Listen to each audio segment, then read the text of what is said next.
Yo, post-game live. Did you expect a W after how this game went? Knicks win 136-134 over the Bucks in an overtime thriller. Can you believe it? Led by Kevin Knox, the rookie Kevin Knox. He got criticized this week. Came back with his best performance of the year. Emmanuel Mudiay, what more can you say? Damian Dotson, what more can you say? The Knicks come back from a 14-point deficit in the fourth quarter, ties it up in overtime, led by Emmanuel Mudiay, and sealed the deal, closed the game with a 136-134 win. I want to hear from you guys. The phone lines are up, 657-383-1509. We got a lot to talk about tonight. What happened to Frank Ntilikina? The outstanding play from Kevin Knox and Mudiay. Trey Burke goes down with a knee injury. A lot to talk about. So we're going to talk about the game, the player ratings. Are you trusting the process? It's been a long week, a trying week for the Knicks and Knicks fans as well. So a lot to do. Let's get into it right now. KnicksFanTV. Y'all watching KnicksFanTV.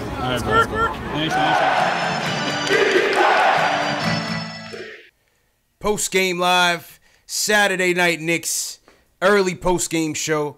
CP from the KnicksFanTV. And if you're a die-hard Knicks fan, hit that subscribe button below. This is the fan channel for you. We go over each game. We go over the takeaways. We get fan takeaways, live phone calls. We go through our player ratings and other news and rumors. So once again, if you're a die-hard Knicks fan, hit that subscribe button below. Hit that thumbs up. And I hope to see you guys in the chat or call in. Saturday night Knicks. Shout out to the chat. The chat is going crazy. All my guys in the chat, happy Saturday. What's going on? Solo dolo tonight. No Jay Ellis. For some reason, Jay Ellis always misses the good games, man. Jay Ellis always, he just texted me. He said, I always miss the good games, man. He missed the Memphis Grizzlies game last Sunday. And that was the last victory we had. And since then, it's been a trying week, man. It's been a trying week. You know, we go into Detroit on Wednesday, get manhandled by Blake Griffin and company. Go into Philly. Obviously, we know that that's going to be a tough ordeal, and we get washed. We get blown out. The next day, the hit pieces come out. The Frank Ntilikina criticism, the Kevin Knox criticism, what's going on with Fizdale, the rotations. It just seemed like the whole infrastructure was just crumbling down. You know, a lot of criticism at the Knicks. And like I said, just under a week ago, we were celebrating that win against the Grizzlies, you know. And then you're hearing the Frank trade rumors. You know, Minnesota's interested. Milwaukee's interested. Phoenix is interested. So you didn't know how they were going to handle this game tonight. But obviously, I knew that they was going to come out with a fight. And the game starts off with energy from an unlikely hero. And his name is Mario Hezonja. It's such a tough matchup. Hezonja picks off the bad pass. Hezonja drives it. Middleton finishes. Mario Hezonja. Walks over into a football and taught there from Mario Hezonja. Raves on the crowd. It's such a tough matchup. Hezonja picks off the Mario Hezonja, folks, gets revenge for Kristaps Porzingis. Gets revenge for Tim Hardaway Jr. And he dunks on the Greek Freak and steps over him. But that was all she wrote for Mario. Finishes the game with 2 points. But you know what? It was a good 2 points because he got the crowd started. He set the tone for the night. And you thought from there, you thought the Knicks, you know, were going to, you know, be in it for a fight. But it wasn't that the case. You know, Milwaukee came out fired up from three-point land. The number one offense in the league, second best record in the league. Couldn't stop them, couldn't run them off the three-point line. We were getting destroyed out there. They came in averaging 27 assists a game, and you just seen it. You know, Greek Freak running around, you know, Brogdon, Bledsoe. They got a good team. Give credit to the Bucks. They got an up-and-coming team. And, you know, we just couldn't get the stops. And that's when you thought, okay, eventually Frank's going to get in the game. Frank doesn't get in the first quarter. Frank doesn't get in the second quarter. So then you realize, all right, no Frank Ntilikina. You check Knicks Twitter. Knicks Twitter's all tight. They're pissed off. Everybody's wondering, where's Frank? You know, where's Frank at tonight? We need defense. There's no Frank. and it wasn't to be had. And, we go into the third quarter. Bucks go on a 17-3 run, I believe. Crazy run. But then the Knicks close the quarter with a 15-3 run. The Bucks end up extending the lead in the fourth. We're down 113-99. And at that point, I'm like, all right, it's fourth quarter. These dudes are shooting the lights out the gym. Whenever you see Brook Lopez start hitting shots, you're like, damn, it's gonna be a long night. But it wasn't to be the case. Kevin Knox, once again, Kevin Knox come to the stage. They assassinated his character this week, man. There's no other way to put it. This kid is 18 years old, 19 years old.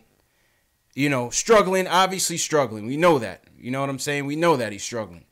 Came in tonight, his best performance of the year. Aggressive on both ends of the floor. What more can you say about Kevin Knox, man? 26 points, 4 dimes, 4 rebounds, 9-20 shooting, almost shot 50% from the field, +5 on the night, a steal, a block. He was on the floor, getting those floor burns. Scary knee injury, though. Came up with a scary knee injury in the fourth quarter, man. I was thinking the worst. He collided with Brook Lopez. Looked like they collided knees. It looked like they collided knees, and that was a scary injury. But Knox was lighting it up, man. Knox was lighting it up. And I was ready to come into this show saying, you know what, it was a tough loss, but Knox showed something out there tonight. He showed it out there tonight, and I'm proud of him. But then Emmanuel Mudiay had other ideas. Emmanuel Mudiay. We called him Bootier on the show. That was his nickname. His nickname was Bootier. When are we going to put some respect on that man's name? When are we going to do it? Since he's been in the lineup, you have to give credit where credit is due. He's played well. He's played well. The pace is picked up. He runs the offense well. He had a couple dips. Lately, he hasn't played so well. Tonight, what more can you say, man, for Mudiay? 28 points, 7 dimes, 10 for 18 field goal shooting. 10 for 18. 4 or 5 from three-point land. And crucial three-pointers. He ties it up to put us into overtime.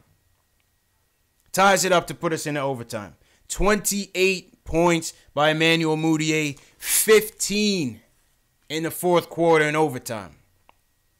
When are we going to put some respect on that guy's name? So it's so funny. In the first half, we're talking about where's Frank? There's no defense here. Where's Frank? But then, the whole mystery of Frank and why he's not getting playing time, you could tie that into the good play of Emmanuel Mudiay. Because Emmanuel Mudiay is playing the point guard position right now. He had a couple bad games, but right now, he's playing it the way we need it to be played. And so, yes, you want Frank's defense out there, especially on the perimeter. Very versatile defender, we know that. But is his offense at the level where it needs to be for him to make it a respectable showing out there in the court? And right now, it just doesn't seem that way. And when you're looking at Emmanuel Mudiay, you're seeing why. You're seeing why. He's won the point guard job in this quarter season point right now. The winner of the point guard battle right now is Emmanuel Mudiay. And you could question Fizz. I questioned why Fizz went to ISO as the immediate backup off the bench. I was a little curious about that. We love ISO. Obviously, we know the talent that he brings and the history that he brings. But he's not a point guard. ISO's not a point guard yet. He can still contribute as a scorer, but he's a ball-dominant player. We know that. So yeah, we expected Frank to come in for ISO.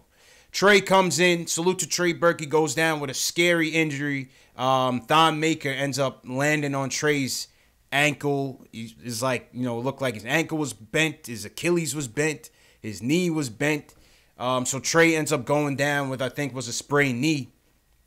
And then, you still didn't see Frank. But like I said, all of that ended up getting overshadowed by the play of Emmanuel Mudiay, man.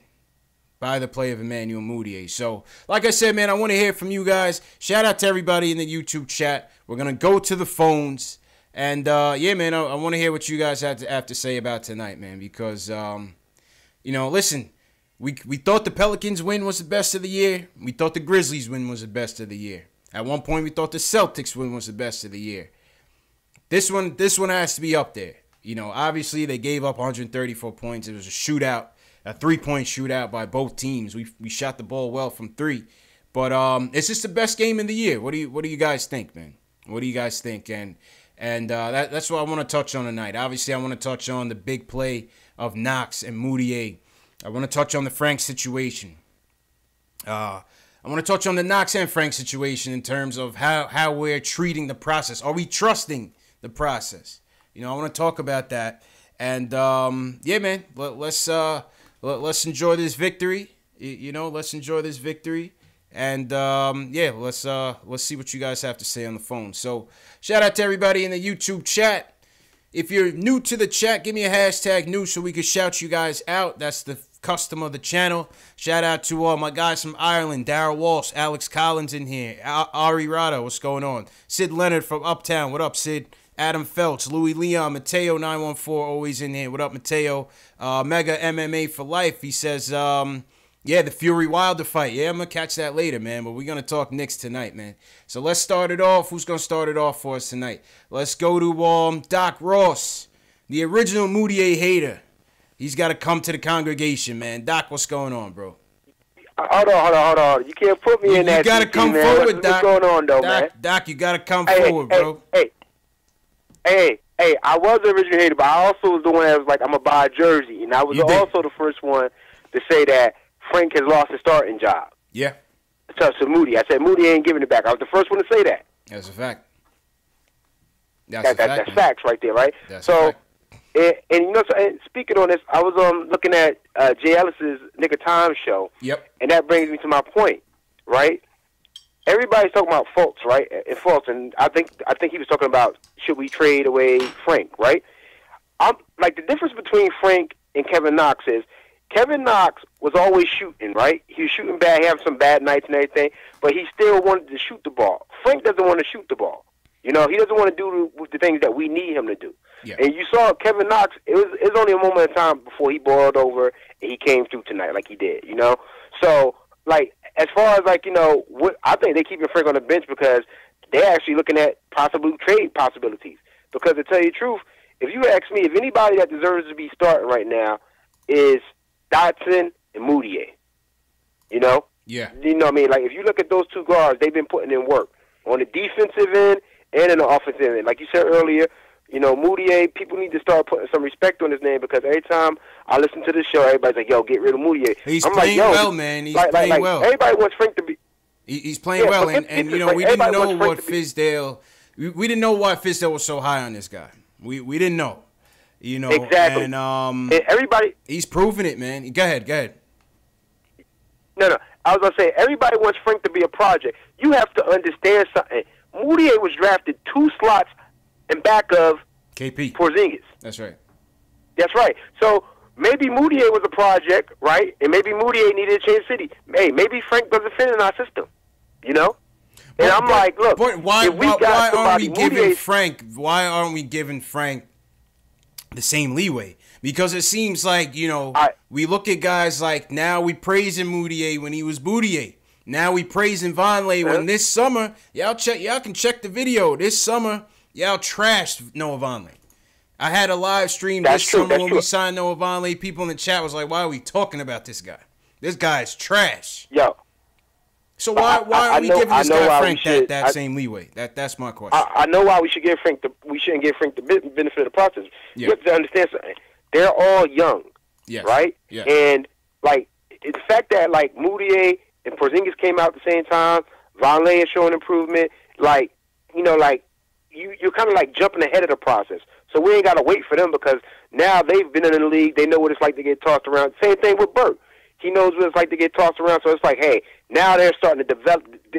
They're where Frank will be where they are in about another 2-3 years. And nobody wants to wait for that. So it's like, when we take the pieces that we got now, they're still young, you know? If Frank doesn't show the improvement that Kevin Knox did. Kevin Knox, even when Kevin Knox was missing, I'm like, yo, dude, stop shooting it. Play some defense. Stop shooting. He's still shooting it. He still wants to shoot.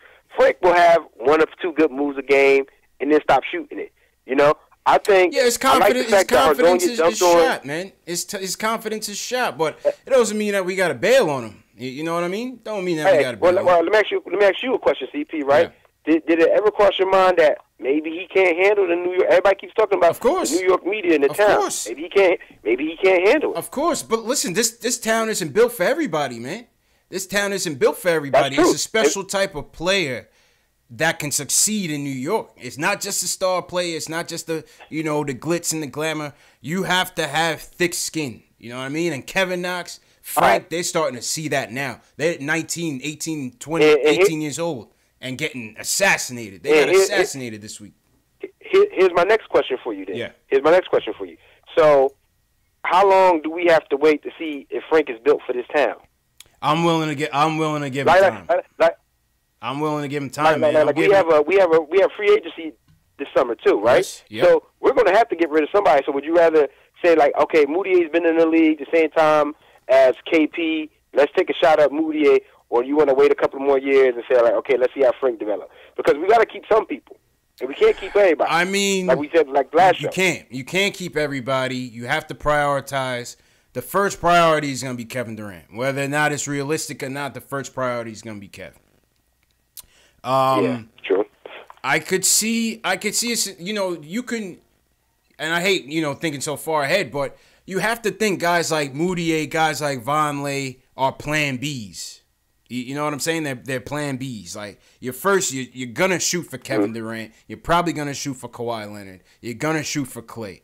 You might even shoot for Kyrie. I don't know what their thinking is, but I say that to say Frank can still have a role on this team no matter who they bring in to play the point.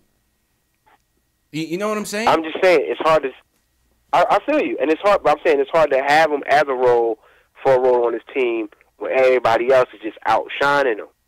You know, that's a fact. Like you have to understand something. And there's 3 guards, like all our guards, like Dotson, Trier, Burke. They all do things better than Frank. If Frank has basically got the Iman Shumpert complex, where everybody loved Iman Shumpert. You know what the problem with Iman Shumpert was? He couldn't hit a damn shot. Yeah. Oh, yeah. Well, Shump was terrible. Shump never got better. Shump never got better, man. Huh? Shump never got better. He had all this defense. Remember, Shumpert was a lockdown defender. Yeah. He could lock anybody down. Had the strength, the size, and everything. Couldn't shoot. Yeah. That's true. So that's what we face now, man. I mean, I'm just... it's not like I want to ditch Frank and be like, yeah, he's a rookie. I'm not saying like, yeah, he's a bum, get him out the league. I'm saying like, hey, man, maybe he's not a fit for New York.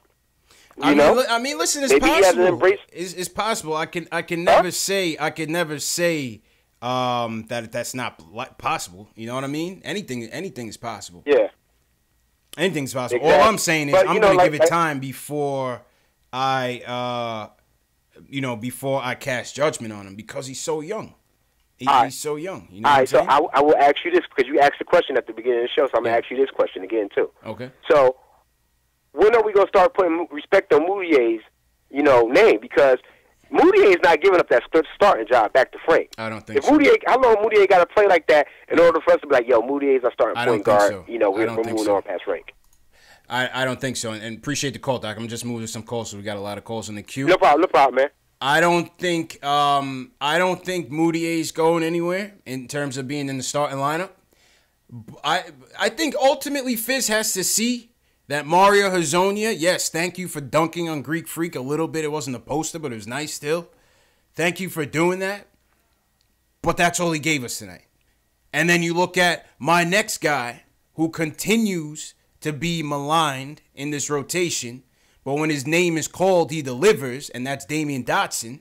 Damian Dotson has to get his due, So his respect. Middleton, So Lopez, he has when to he's get out that there, they've time. got some excellent three-point shooters. And Tony then, Snell, and then listen, Dotson Courtney off the Lee has to screen, get that jumper's time good. as well. But once you Some ship more out Courtney NBA Lee, ready. Like once you Alonzo put his Trier, own who's on tied the up in a bench, double team. Mudiay back in the game, Frank drives, kicks it out. will Good get open look for into that Dotson. rotation. There's a three. You need them. Antetokounmpo And good game tonight by Dotson. had one. Conley had one. Hazonia had Dotson one. was outstanding Dotson tonight. Once again. for three. Plus 15. Dotson, The highest his plus second minus. three-pointer. He's got 8 points in 5 minutes off the bench. 21 points for Dotson. 5 Dotson of again. 5. Hits again. Damian Dotson.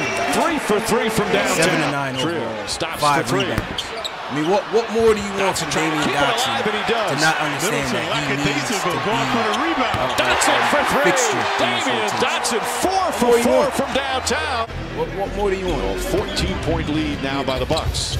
But yeah, appreciate the call, tries it Doc. through. Shout out everybody in That's the good. YouTube chat. Kevin Knox Smash that thumbs up with his button best for your scoring boy. game of his Working young solo NBA dolo career. tonight. He's got 20 points. Knox gets it again. Drives out Brogdon.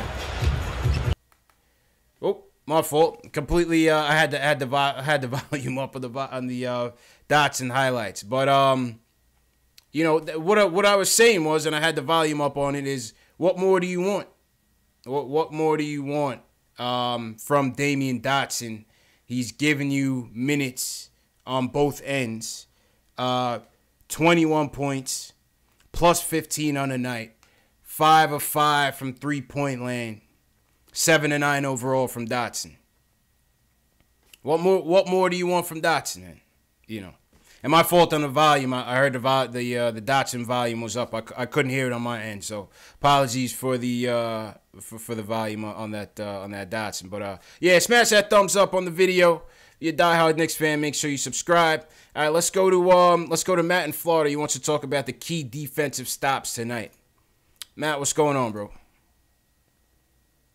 Hey, what's up? What's up? I'll tell you what, Wild Wild West out there in terms of scoring tonight. Yeah. Absolute offensive game. Not Offensive much defense. game, man. One shout out. I thought that Noah Vonleh played the Greek Freak as well as he could. Anybody could have. Good as you could. Good as can be. I mean, he still finished with a damn near 33 points, 19 boards, and 7 assists for the Greek Freak. Yeah. I mean, how good is he going to be, man? How good is he going to be? He's going to be unstoppable. Oh, that guy's incredible. Unstoppable, man. But I will say this. When we're throwing it back, and I got to give it up to Kevin Knox. He showed some New York blood tonight. He showed some that he can play in New cojones. York. Let's go, Knox. That's what I want to see, man. That's how you respond Wow. to the criticism. Wow. Definitely. Yeah. Gritty on both ends Gritty. of the ball. I mean, every play he was in it. Absolutely. And I never really just never panned him. I always kind of believed that Knox, because of his upbringing at Kentucky, that kid could play. It was just a matter of time. That guy could really bring it, and he showed something tonight. Maybe that gets him going. Yeah, I mean, you had to like his aggressiveness. You had to like his aggressiveness. I thought he was a lot more patient. He was definitely a lot more patient with his shot. He hustled on defense. He had a nice key block. He was on the floor. His energy was up, and that was one of the things that people knocked him for. But give credit where credit is due, man. Kevin Knox delivered tonight. Definitely best game of his short career. And I'll also say this. Shout out to Fizdale at the end of the game, where he put Cornette in, another 7-footer at the end of the game to make it tough. He did. For Anacomo to go straight up. Yeah. Yep. And Anacomo was crying like a little baby there at the end. Yeah, he was got a diva. fouled. There was no foul there. He was a diva, man, because he wanted to go home with the he was trying to get his buzzer beater against us, and we got revenge. That's all it is. Yep. We got our revenge, and this man. is the second time we played them tough, man. Yep. We played them tough last time. They beat us by 2. So, great game. I'm stoked. My dad was stoked. Everybody I've talked to in New York is really excited about the Knicks. Yeah, I mean, you know what? I knew the effort was going to say, come. I knew the effort was going to be there. I didn't know they were going to get the W. Obviously, and the way the game was going and the Bucks were shooting lights out, I didn't think we had a chance. But they showed good fight, man.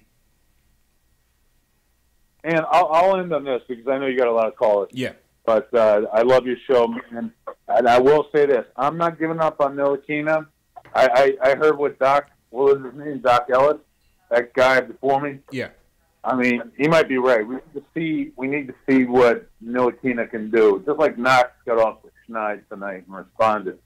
You know, maybe Frank with a little poking and prodding, taking a few more shots. Maybe he starts thinking them again, because there was a period of time in the beginning of the year where he was hitting his J. That's right. And being more aggressive. So yeah. So let's just play it out and see how it goes. You just have to substitute. I want to see Courtney Lee back in that lineup, because I think Courtney Lee is a great defender. And I think Courtney Lee will hit a bunch of threes for us, which will result in more wins. Yeah, I think, and appreciate the call, Matt. I think, I think Lee will give us something. You know, I think Courtney Lee will definitely give us something when he comes back. I want him to come back so we could trade him. Courtney Lee deserves to play he needs to go to Philly. Go to Philly and enjoy that run that they're going to go on and try to win the East. Go to Philly. You know, they could use a guy like Courtney Lee. And so we could finally open it up for Dotson.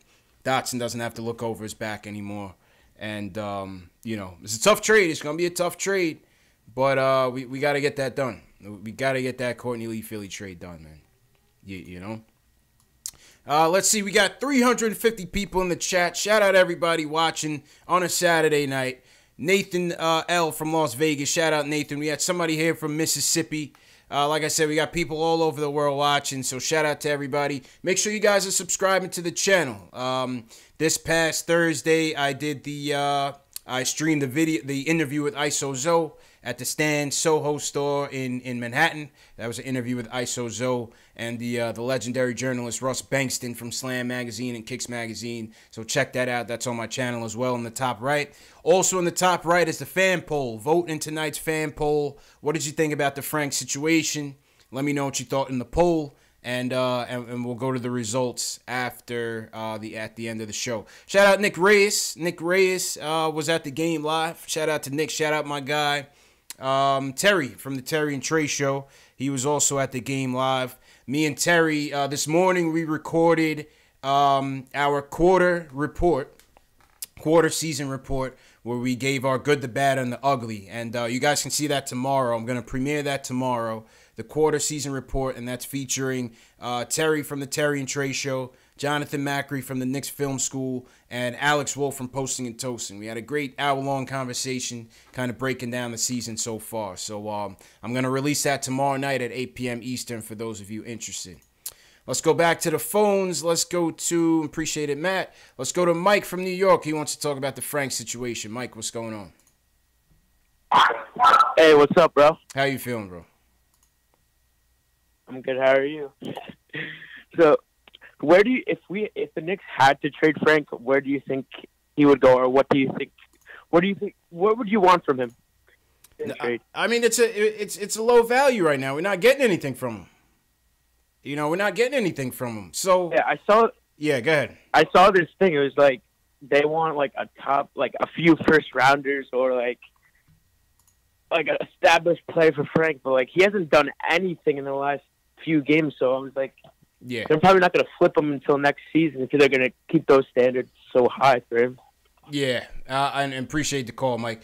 I'm not trading Frank. I'm sorry, people. I'm not trading him. There's no point. You're not getting anything for him right now. The stock is low. And we're just going to keep him, man. Let's just keep him. There was a report, and shout out to Knicks Film School for digging that up. My guy, JB. Shout out, JB. There was a report from John Jambadoro, and he's a beat writer from one of the Phoenix newspapers, ArizonaSports.com. And Phoenix is in the market for a point guard. They want somebody to play alongside Devin Booker. He was looking at the Frank trade and stating that it had legs. Take it for what you will. He claims that Phoenix is interested in Frank. Now, but the thing is that he claims that the Knicks want to take Frank, trade him for picks that they can package for another player down the road. I don't understand how he would even be privy to any of that information anyway. So take it with a grain of salt. Take it with a grain of salt. I don't know. But like I said, I'm not trading Frank. I'm not trading Frank. And some people, call this guy out on his BS. But, to JB's credit, Knicks Film School, he said this was the guy that broke the draft night story when Phil was trying to trade KP to Phoenix for the pick that would have eventually been Josh Jackson. So, you know, take it for what it's worth. You know, I wouldn't discredit this guy completely, but I'm not trading Frank, man. To me, there's no point. But let me know what you guys think in the chat, man. I know some of you guys are anti-Frank. Let me know. Are you going to be patient with Frank, or are you going to trade Frank? All right, let's go to Dale from New York. He wants to talk about Hazonia. Dale, what's going on, man? What's going on? How you feeling, bro? I'm feeling great. I'm surprised about that him dunking on the Greek freak. Yeah. Yeah, dude, that just like set. Like if it wasn't for that, I feel like the momentum on the game wouldn't have been like. I don't know how to explain it. Yeah. No, I got you. And appreciate the call, Dale. No, he set the tone. You know, Mario set the tone for the game, and that was his gift to the Knicks fans. You know, he hasn't been so super all year, but this was Mario's gift to the Knicks fans. His boy is KP, their boys. His boy is Timmy, and that's what it is, man. You know, Timmy and KP both fell victim to the Greek freak last year. And this was Mario's way of paying him back. Now he should go to the bench and make room for Damian Dotson. That's Mario's sacrifice for us, man. Appreciate it, Mario Hazonia. Appreciate it. Because that's all he did tonight. You know, that's all he did. It was nice. Don't get me wrong. That was nice. I like that. You know, he stepped over him. He did like the little AI Tyronn Lue shit. That was nice. But then he finishes with, that was it. 2 points. 2 rebounds, 2 dimes, -6 on the night, 12 minutes. He didn't even get that much run. It was Damian Dotson's night tonight. You know, you gotta respect it. It was Damian Dotson's night tonight. You know. Yeah, man. What do you guys think about Dotson in the chat, man? Let me know what you guys think. I saw somebody was in here from Alabama.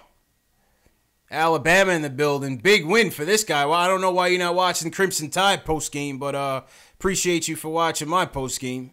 Alabama came back on Georgia. I don't know what that was, but my college football fans in the building. But back to the Knicks. Let's get to the phones. My main man, one of the best callers we got in this thing, Julian, wants to talk about Knox and Dotson. Julian, what's going on, man? What's up? What's up, CP? How you doing? Hey, I'm great. I'm great, man. You know, I didn't think you know, I knew we was gonna have a lot to talk about tonight, but I didn't know we was gonna get that win. I'll be honest with you. I didn't see the game trending that way. Very nice. Yeah, they talked about it on the post game. They said every quarter we were progressively going down by more and more points. Downhill. But Facts. you know, we pulled it out. We fought. Yep. And before I get to Knox and Dot, I just want to say the reason why we can't keep Mudiay and all these guys that were picked in KP's draft is because we're going to have to pay them. Yes. That's why we're going to have to pay KP. Yes. But I said plan B. I said plan B. I told you my plan A. Those guys are plan B. Yeah. Yeah, no question. And, you know, we got to get Frank. You know I want Frank to succeed. You know I think Fizz is good for what Fizz is doing for him right now. He said in his press conference that he's not in the doghouse. He'll be back out in no time, and that was the perfect example. So, getting into Dot, obviously, you know, 5 for 5 from downtown. Excellent. Dotson was excellent. Let me get my Dotson highlights up here. Dotson was excellent tonight. He was. Dotson, what I love about him is he's efficient. He's that clutch stop on Giannis, amazing. He bodied up with the 6'11", 250-pound demigod. Yeah. For the most important possession of the game. Yeah, they caught him on the switch against a Greek freak. Dotson fights, man. He fights on defense, even when he's undersized most of the time because they got him guarding threes. I was but I was accepting the L on that shot. I was accepting the L because I remember 2 years ago, Giannis hit that crazy shot at the Garden. So I was so surprised that Doc came up with that stop. Yeah, man. And I think we should criticize Knox even more, just so he keeps on playing like this. I mean, maybe that's what it takes. Yeah, he's got the balls. No question about that. Facts. He even when he was, he missed that lob early and he was missing some of his drives, he just kept on being aggressive, kept chopping at that tree like Fizz always says. And I'm really proud of the guys tonight. Thanks for your time. Appreciate it as always, Julian. Good call, man. Have a good weekend, bro. Yep. Yeah, you too. Yeah, I mean, listen, they've developed this characteristic of never backing down. Yeah, some games they come out and they get washed. A lot of that is talent. They've had a couple of bad effort nights. The Miami game sticks out. But by and large, they compete. And that's what they did tonight. And they shot well from the three-point land. They shot very well from three-point land. Much higher than average. They ended up shooting 58% from three. 58% from three. 20 of 34 from three-point land. And the Bucks went 18 for 42 from three-point land, shooting 40%. This was a shootout, folks. Straight up shootout. 58% from three-point land. Who knew? That was one of our Achilles heels last year. One of our Achilles heels last year was our three-point defense and our three-point offense. Obviously, our three-point defense still leaves a lot to be desired, but the offense is picking up. The three-point offense is definitely picking up. And let me close my highlights here. I got a lot running, man. I got a lot running here. A lot running in the background. What else did I like here in the stat sheet? 30 dimes. 30 dimes for the Knicks here, man. 30 assists. We are one of the worst teams in assists this year. And 30 assists. Give credit. You got to give credit. You got to give credit. That was well done. Well done. Mudiay with 7. Tim Hardaway Jr. with 8 dimes, even though he didn't shoot well at all. He still spread the ball around. He found the open man. 8 dimes for Timmy. 4 dimes for Knox. 5 for ISO. 1 for Dotson. 2 for Hazonia. 2 for Cannon. So, nice job, man. Nice job. Somebody in the chat was asking, and shout out to everybody in the chat. I can't see all the comments, obviously, because it goes so fast, but Alex and Dave are distributing a link to a Google form. If you have any specific questions, once we get to the Q&A part of the show, I'll call those out and answer them. So they'll send the link out. Just click the link, type in your question. I'll see it on my end, and then I'll answer it. All right, back to the phone. Jamal from Jersey. He wants to talk about Frank's playing time. Jamal, what's going on, bro? Happy Saturday, man. What's up, CP? How you been doing? How you feeling, bro? I'm doing all right, man. Much better than when the game started. I'll tell you that. I feel you. I'm kind of upset. I don't like what really went on with Frank tonight, and it feels a little different because of the trade rumors and the people in the organization. Yeah. The sources leaking that they out on him. So it seemed like it was premeditated for him to sit regardless, especially with Trey Burke going down and you still not putting him in a game. So it seemed like I was a little premeditated confused when plot. they had ISO as the backup point guard first off the bench. I was a little confused.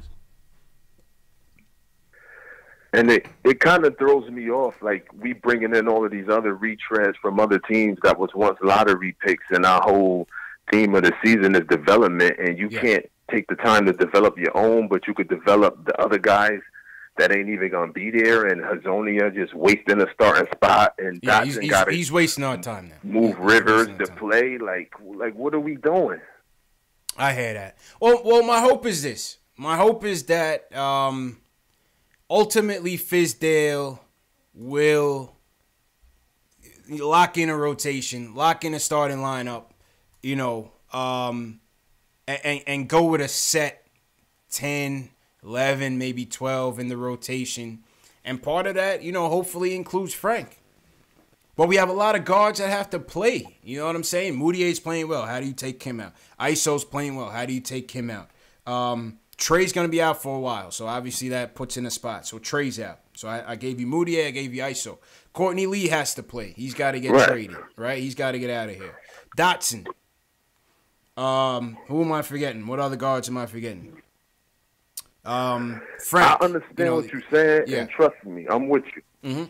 I'm not trying to pit our players against each other. I'm just saying with the stuff that came out leading up to Frank DMP makes it feel different for me. It's not like when the other guys sat their few games.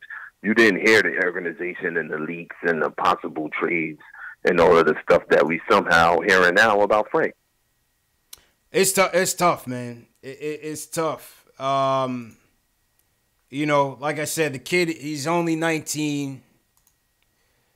Only 19 years old. He's only 19. From another man. country. He's only 19. I mean, people in the chat talking about cult of Frank. I mean, listen, I'm not here to tell you what the kid is going to be, who he's going to be like. I'm just here to say, while we have him here, let's see what he can do. Now, there's another dynamic to this, and that is, how does the organization feel about Frank? That's the number one question. Because they didn't draft him. They didn't. This is not the regime that drafted Frank. From what we know, Steve Mills did not want him. From what we know, what we could speculate, he didn't want him, right? Right.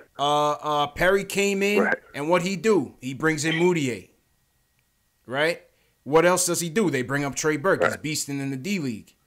Mudiay comes in and automatically jumps over everybody, including Frank, including Burke, and at the time Jared Jack. And then when he didn't show it at that point. He's showing it now, but he didn't show nothing last year and early this year. Except for defense, which is his calling card. What makes it seem like it's another rope being pulled from Upper, just like they stuck on Hazonia because Perry drafted him and he KP boy. Yeah. He's not doing nothing. He ain't it. Mario's not it. But that was a nice dunk. But he ain't it. He's not it, man. But that don't even mean nothing. Like, he just wasting. He taking somebody else's minutes. Yeah, that's all he's doing. Well, we'll look at it like this. Like I said, we're only 20-something games in. How many? What's our record right now? We're 8-16, 24 games in. So I would expect, like I said, things to tighten up in terms of the rotation. We can't keep playing this musical chairs. I would expect things to tighten up, and I think we will see Frank back in the rotation period. I don't know what it'll be at. I don't know if it's going to be at the point guard, at the 3, whatever the case may be. We'll see. But I hope so. I hope so. Just in closing, I want to say it's definitely not time to give up on him. Definitely not. No, absolutely not. There's no reason to. There's no reason to. Like I said, and appreciate the call, Jamal. There's no reason to bail on Frank right now. You know, it's the same way we're now on the Mudiay. I almost said Mudiay. It's the same reason we're now on the Mudiay bandwagon. It's the same reason we're now on the Vonleh bandwagon. When, like I said, nobody wanted anything to do with either one of those players in the offseason. You got to give it time, man. We don't, like I said, I don't know. I'm not here to tell you that Frank is going to be the next Gary Payton. I'm not here to tell you that he's going to be the next Roberson. Somebody said George Hill in the chat. Randy Tillman said George Hill. Maybe. But I do know that you can still use a guy like a George Hill. You could still, use a guy like a Roberson on a good team. Let's say this team gets fortified with another lottery pick. You get hell freezes over. You get a KD in here. And you get a guy like a Frank who can play defense, who can defend. You could use a guy like that. You know what I'm saying? You could use a guy like that. So, and we don't even have KP yet. That's my whole thing with the Frank thing. We don't even have KP yet. So, let's just, pump the brakes. I'm going to get into that a little later in my Trust the Process segment. But let's pump the brakes on Frank a little bit, man. All right, we're going to go to Fonz in Miami. Then we're going to go to the player ratings. Fonzarelli, talk to me, man. What's going on, man? You know me. Hey. It's been a minute since I called CP. Yeah, man. What's going on? I love the show. I'm always giving thumbs up in the support. MIA in the building. Appreciate it, man. Everybody in the chat, just smash that thumbs up for your boy, man. Appreciate it, Fonz. What's going on? Damn right. You better support everybody. You know what we do. Absolutely, man. Absolutely. But man, you know what? I've been I've been a big Ntilikina supporter since day one, but I'm going to call a spade a spade. You know how we do it. I've been watching the games very closely. I went to that Miami massacre, and I like what Fizdale's doing. But as we've seen with the rotations, and CP, I want to give your thoughts on this before I ask my next question. Mm-hmm. He tend to give the ropes to these young players and let them develop and seize the moment. Seize the moment, seize the opportunity, seize their spot, and that's why I cannot take anything from Mudiay. I have been a Ntilikina supporter. That is our draft pick. That's the future. With his length, his size, there's a dime a dozen people that could score, but to defend on his level, but there's some kinks in his armor when it comes to his aggression, his wanitude. That's what we call it, the wanitude, and I think his high moment was against the Warriors. And since that game, it's been a slow progression downhill. I want to hear this, from you, and I just want to ask the next question, my brother. It has been a slow progression, downhill for Frank. Unfortunately, it's hard to really put a finger on what the issue is. Those of you that are subscribed to Knicks Film School, my guy Jonathan Macri wrote a great article on this whole Frank situation, man. A really, really good article on it. And number one, I don't, and I'm pulling up a tweet from Mike Vorkanoff of The Athletic. Shout out to Mike. He says that Fizdale had do it. Look at these interactives. Do it, brother. Do it. Yeah. He's multi-platform. Oh, we digital here. Fonz, we digital here, baby. You already know, man. This is digital. I love it, baby. This is Knicks digital. You know what I mean? This is why #1 Knicks show, baby. This is the #1 Knicks show on YouTube. Ask about me, man. You know what I mean? But I appreciate the support, though. Everybody we know it. Support Day me, one, man. baby. Only #1 because you guys call in and support. But, Mike Vorkanoff Damn says right. that Fizdale had been giving Frank first looks over Dotson in the previous games. Tonight he went with Dotson first, and he played well, so Fizz stuck with him. It's clear that Fizdale looks at Frank more as a wing player than a point guard. A lot of people want to see Frank at the point and just say, let him go with it and see what's up. I would like to do it. I'm one of those people. I want to see what he can do as a point. And make my judgment. But even in the beginning, I gotta agree with you, CP. Even when training camp was going on and they was asking Fizdale, I was keen to hear what he would say about Frank. They was asking Fizdale about his thoughts on Frank. Never once did he say this is our point guard or he runs the point. Or he's running the point. He said, he's a Swiss Army knife. He can do so many things. But never, ever he started the season, CP, guarding threes. He was guarding threes. They even said he was going to guard fours at some point in the preseason. Nah, come on, man. Look what's going on with our boy Knox. This was the first blooming of the flower for our other draft pick. Absolutely. You know what? But I'm not going to shield Frank. Yep. He got his first DNP. He got to show right now the fortitude that Dotson showed right now. You know what I mean? He got to come off. He got to be stronger. He got to show aggression on the offensive side of the ball. And you know what? This is the #1 Frank fan right here. You know what I mean? I love it. I know he's part of our future, but I know what Fizdale craves right now. Let me go on to the next.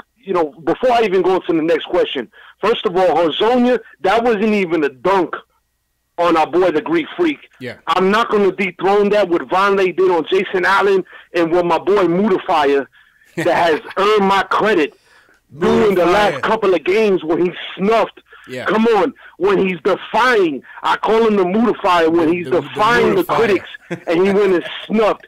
He's earning his stripes, baby, like the Bronx Bombers. He earned his stripes. He's earning my stripes for me. It's the respect. But this is what I say. I'm proud of Knox. This is going to be a crucial moment right now in these next couple of weeks. We're going to go into the next year. Oh, my goodness. Frank Ntilikina needs to seize this moment right now. Because if Fizdale shows it, we might not see Hazonia again. If you show it, he throws him out there. If you're not going to produce. You can only play by so many Exactly. He's going to throw him out there. He's going to take him back out. We see what Dotson's doing. He's unbreakable. He's hardened. Yeah. Okay? I live it.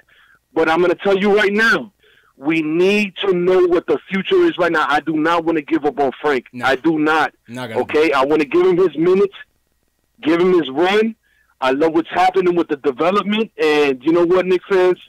Stay solid. I love the show, CP. Fonz, you're the man, brother. Have a good weekend, man. Be safe down there. Appreciate it, man. Fonz dropped. Listen, I'm not going to give up on Frank yet, man. I'm not going to give up on Frank yet. You know, I don't know what he is. I can't tell you he's a point. I can't tell you he's a wing. Because, like I said, read this article on Knicks Film School by Jonathan Macri. It's very, very good article. Very good article. Definitely read that article. And, you know, it points to signs when Frank was inserted as a starting point guard. It showed some statistics where he was good. And then it showed some statistics where he was terrible. You know, then at the 3, you know, obviously he's not getting as much touches.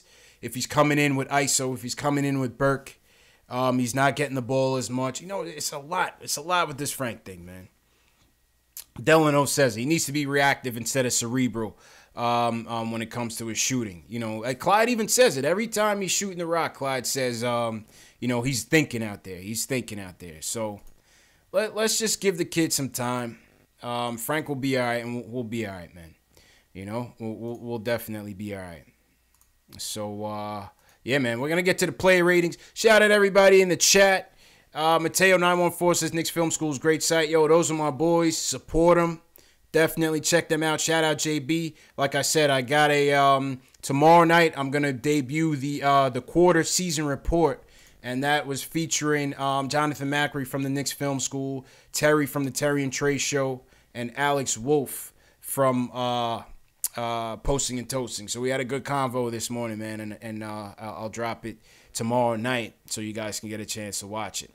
Ayo Powell says trust the process, man. He says trust the process.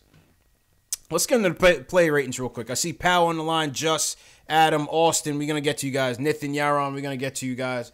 Let's go through some play ratings real quick. I don't got JLs tonight. It's just me, man. But I'll give you my top 3. Give you my top 3 plays. Firstly, my third star. This is a tough one. I'm gonna tell you what. My third star is definitely going to Dotson. 100% going to Dotson. 21 points. Plus 5 on the night. 5 for 5 from three-point lane. 5 rebounds. Damian Dotson definitely gets my third star of the night. And I'm gonna give Dotson. I'm gonna give him a 7.5. What do you guys think about Dotson from 1 to 10? What are you guys giving Dotson tonight? That's my third star. My third star is Damian Dotson, man. Definitely. You know, the thing about Dotson. He doesn't play. He comes off the bench. He starts. He produces every time. Dotson comes through for us every time, man. Facts. That's a fact, man. So Dotson is my third star. I'm gonna give him a 7.5 tonight. I thought he played well. Second star. Definitely gonna go to Kevin Knox. Definitely gonna go to Kevin Knox. Like I said, they hit him. He caught his first test as a Knicks rookie this week. Scouts calling for him, saying he's soft. He didn't come through. He doesn't, you know, bring it every night. Kevin Knox delivered tonight, and he rewarded us for it. 26 points, 4 dimes, 4 rebounds, 1 block, 1 steal. I'm giving Kevin Knox a 9, man. I'm giving Kevin Knox a 9. I'm giving him a 9. I'm giving Kevin Knox a 9 for sure. He's my second star, and I'm giving him a 9. What do you guys think about Knox? Let me know in the chat. What do you guys giving Knox on his player rating?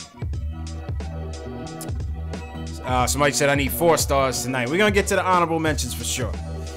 But first star, obviously, Emmanuel Mudiay, gotta be. Like I said, we gotta put some respect on this guy's name now, man. You know, Mudiay is a thing of the past, people. Mudiay is a thing of the past. So forget about it, man. Forget about it.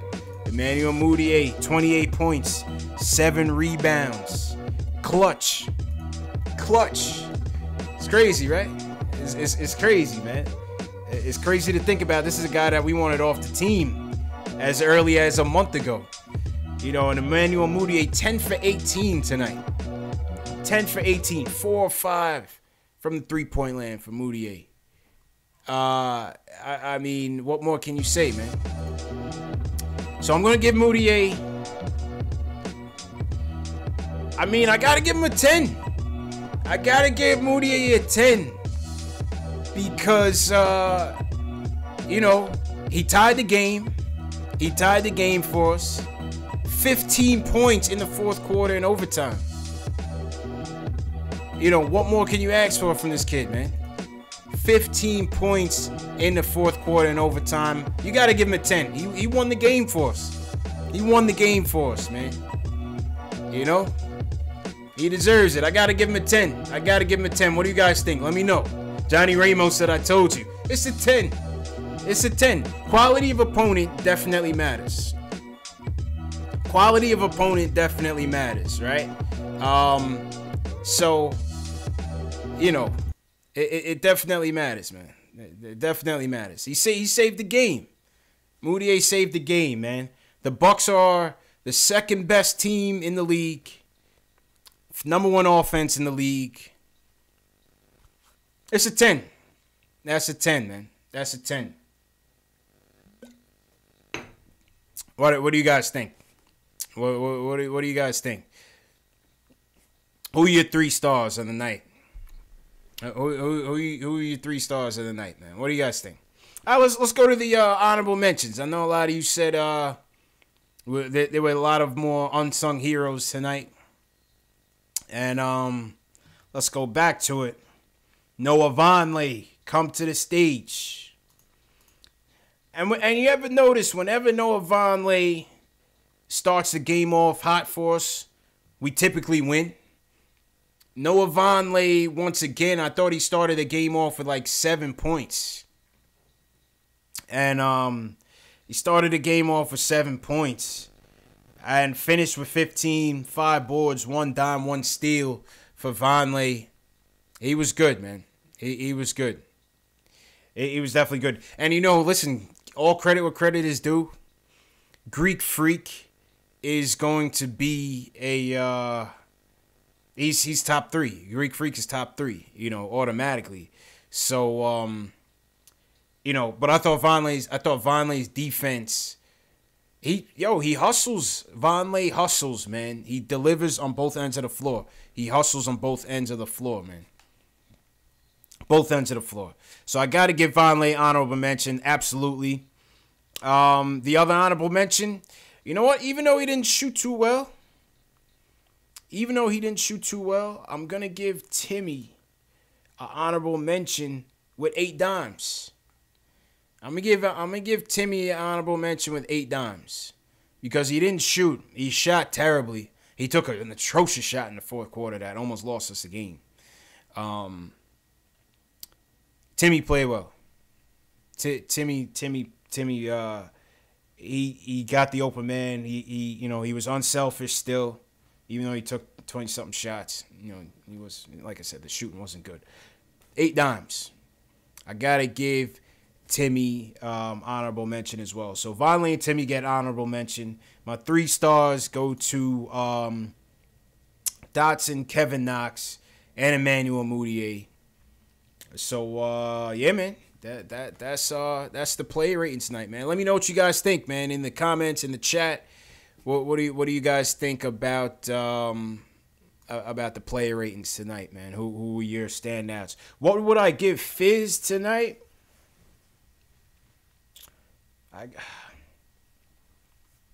I give Fizz I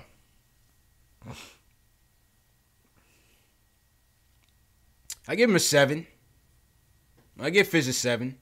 Obviously, we got the W, right? Yeah, obviously, you got to give him credit for that. I still thought he would have went defense with Frank, especially with Dotson, when we were getting crushed out there in the first half, especially on the 3-point line. You know, guys were just missing rotations. These guys were just hitting wide open shots. Guys were losing their assignments, losing the ball in the man. So I thought he would have gone that route. But I thought his the execution off the timeouts were great. Obviously, the Dotson curl screens. I want to see what Dotson's percentage is running off of those curl screens, because almost every time I see them running it, he hits it. And Fizdale, give credit, he called it again late. He called that curl screen for Dotson late, and Dotson buried a clutch three. He buried a clutch three for us. So, I give Fizz a 7. Robert Parrish a 7.5. Ronnie P says a 9. Either way, listen, a win is a win, man. A win is a win. Definitely shout out to Fizz. And yeah, man, those were the ratings, man. Those are the ratings. Good timeouts. Good Stephen Weeks. He says Fizz gets an 8. He said good subs late. He went with the good lineups and good calls. Eduardo Davia says I got to give a ref a 2. That's funny. Yeah, man. What do you guys think? Shout out to everybody in the chat. Smash that thumbs up button for your boy. If you're just tuning in, for some of you guys that are new, that are just tuning in, the live streams get replayed overnight and into the morning for those of you around the world who may have missed tonight's live show. It gives you the ability to chat with other Knicks fans. So that's why I run the streams. If you see a notification from me with this, like throughout the night, throughout the morning, it's because I give people around the world an opportunity to get in the chat with others who may have missed it live, the first live. So it's a good perk. That's why you guys got to subscribe to the channel, man. Definitely subscribe to the channel. Let's go back to the phones. Let's go to who we got. Pal from Brooklyn is waiting for a while. He wants to talk about the game and Vonleh. What's going on, pal? Yo, what's good, guys? Oh, my God, man. First time, long time. The Knicks won tonight. Come on, fellas. Yeah.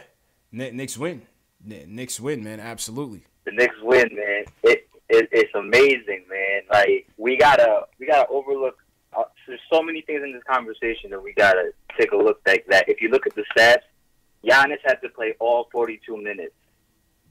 He had to play all 42 minutes just to lose to our Knicks, man. You know what I'm saying? Like, we got to give credit to the whole team, man. Vonleh especially, like, he could have fouled out in, like, third quarter or, like, in the last minutes of the fourth quarter, but he fouled out in overtime, but, like, near the end, too. So, we got to give our team credit, man.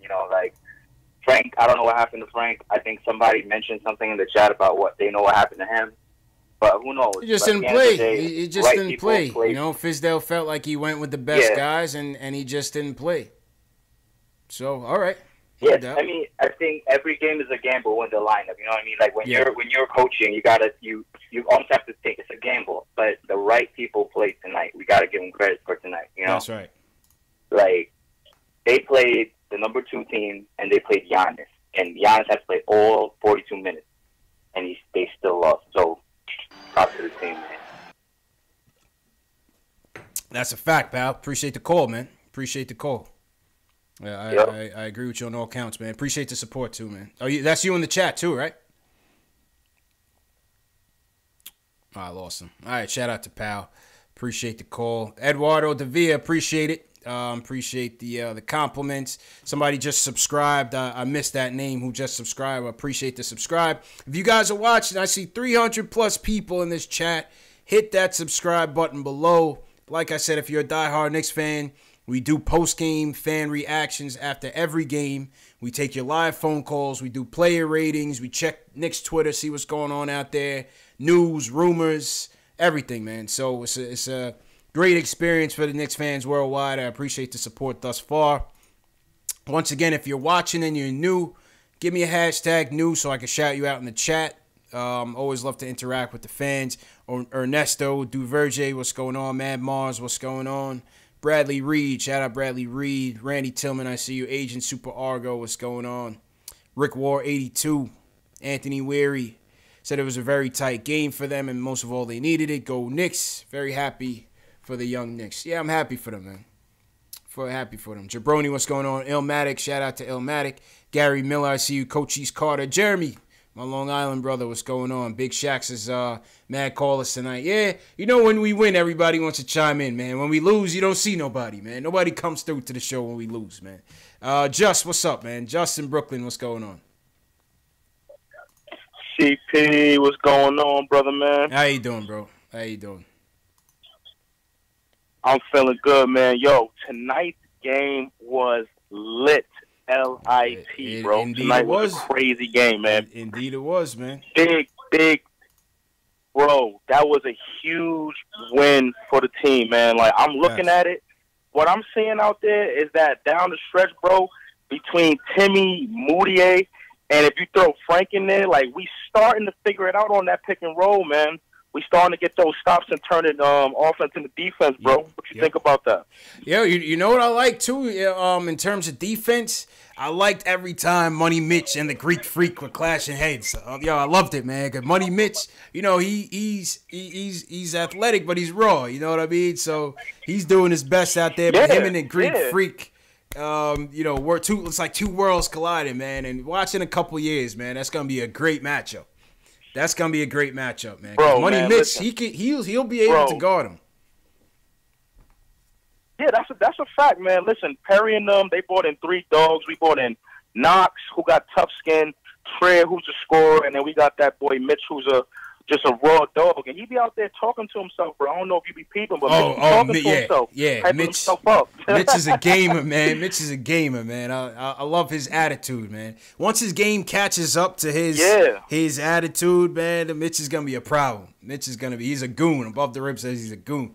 Yeah, man, I love Mitch. Definitely love Mitch, man. Man, and Mario, bro, here's my opinion on Frank, man. You know, you spoke to me a couple times, and, like, I gave you some Frank comparisons, but we got to trust the process with Frank. In 3 to 4 years, when Frank is, like, I guess, like 25, and he's possibly, like, 6'8", then all the critics is going to stop, because then he's going to be an official 3-and-D player. It's coming. You just got to give it time. It's simple. It's coming, man. We got to give it time, man. And people in the chat talking about Mitch. That's what I'm saying. Like, I don't. You know, the bro, only thing about Mitch is his foul. Huh? No, well, go ahead into Frank. I'll get back to Mitch. Go ahead into the Frank topic. Oh, no, I was saying about Frank, like, I don't know, maybe in practice he got to go against Lance. Like, maybe he got to cook Lance up in practice a little bit and then have that translate to the floor. Practice on Lance. Practice on Lance. Yeah, practice on. That's a good, you know, nice 6'8" stunt devil that you could practice on. You feel me? Yeah. I hear you, man. But yeah, man. I don't know what we're gonna do to get this man's gotta offense get Frank up. time. I don't know what we're gonna do to get this man's offense up, but like I said, I'm gonna give him time. I'm like you. I'm gonna give him time, and we'll be all right, man. Appreciate the call though, Just. Definitely appreciate you, bro. Yo, good to hear from you, bro. Hold it down, man. Absolutely, man. Have a good weekend. So did you guys see this on the post game? They asked the Greek Freak. Let me turn this Knox highlight off. They asked the Greek Freak about Hazonia stepping over him next time. He said he's gonna punch Hazonia in the nuts, man. What's this? Let me know if you guys have trouble hearing this. Hold up. Oh yeah. I'm punching him in his next time. Did y'all hear that? I don't know if y'all heard that. They asked him about Hazonia stepping over him. He said, "I'm gonna punch him in the nuts next time." Does that bother you? Oh yeah. I'm punching him in his next time. He said that's a fact. I'm punching him dead in his nuts next time. Greek Freak is tight. Get out of here, man. Go back to Milwaukee, you crybaby. You know what I mean? That's for Timmy. That's for Timmy and KP. That's for my man KP and Timmy. Mario Hazonia, put some respect on his name for that dunk. That's about it. Adam, speaking of the dunk, he wants to talk about Hazonia. What's going on, Adam? How you feeling, bro? What's going on, CP? Big fan of the show, man. Appreciate it, man. With this whole Hazonia situation, Appreciate it, man. With the whole Hezonja situation, man, do you think that him starting might be due to politics and everything behind the GM and him having connections and things like that? Well, that's a good question. Well, this is a thing, right? When you brought in Vonleh, when you brought in Hezonja, you still got to play them, right? These aren't just, guys that established contending teams will bring in as end of the bench depth just in case. They're just bodies for practice. No, these are guys that you want to see. Can we turn these guys into something and potentially be keepers, right? They're not plan A on the free agency list. They might be plan B, plan C, plan D, but you still have to evaluate everybody.